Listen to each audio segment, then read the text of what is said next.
I've talked to a friend of mine who's from Brazil who has a completely different take on the new leader of Brazil. Like, he's more positive about it. And then I've talked to other people that say he's a monster. Yeah. I mean, if people in Brazil are living through the current chaos, I can understand why they might go to a Duterte-type figure to say it's going to be messy, but he's going to clean it up. Right. But he certainly seems like a monster.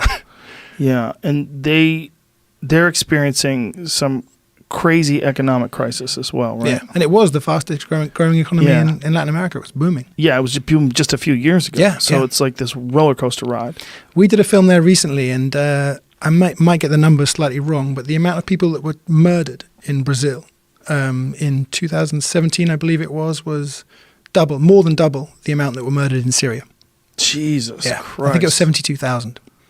Yeah. And after the World Cup and Olympics, the trafficking gangs and the police militias just retook all of those areas that were pacified to protect the tourists during the World Cup and Olympics. So that violence has just come right back to the favelas.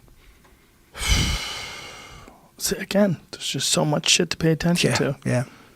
And Rio, the image of Rio is still, samba on the beach. And, I've been a few times. Right. Yeah, I've been for UFC events. It's beautiful people, very nice, very friendly. But then you go 2 or 3 miles up into the hills. Yeah. It's another world. Well, we drove, when you land at the airport, you drive through the favelas on the way to Rio, and you're like, whoa, this is a different kind of poverty. And during the World Cup and Olympics, they put billboards next to that road to block the view of the favelas. Did they really? And those billboards are now starting to fall apart, and you can now see in again. Yeah. Wow. And you can hear it if you stay close to there. You'll hear it. I mean, we went into the favelas many times. We saw one guy who was suspected of being a police informer.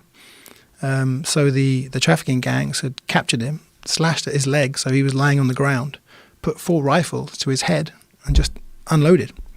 And his chin was still kind of where it should be, but everything else was... This is when you got there while... We got there right afterwards, sorry. No, we didn't witness it happening. We got there right afterwards. But yeah, it's hideous violence there on a massive scale. Yeah. And also, I got into an argument with someone the other day about this. Deeply racist. The rich people in Ipanema tend to be white European descendants. The poor kids getting shot in the favelas are almost all black. And if you walk into a bar in Ipanema with a black girl, everyone will assume she's a prostitute. If you walk into a bar in Ipanema with a black guy, everyone will assume he's a drug dealer. And again, the exact opposite of the public image of Brazil. Ipanema is the more wealthy area because there is.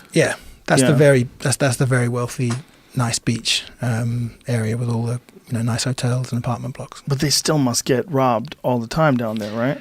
It used to be that the violence was separated from the really rich areas, but there are now a lot of wealthy Brazilians leaving because it's affecting everywhere now. I mean, one of the experts we interviewed in the last film said, I believe it was 1 in 3 Rio residents will get caught in crossfire at some point over the course of a year. I might be wrong on that. I believe it was 1 in 3. Of a year? Yeah, but it was a massive, massive number. Yeah. Fuck. Yeah. I mean, if you're anywhere near a favela, you'll hear it most nights. You'll hear shots being fired most nights. And not like boom, boom, boom. You'll hear a fight going on. Jesus Christ. How much time do you spend over there? 3 weeks, I believe it was. Wow. And what are you covering?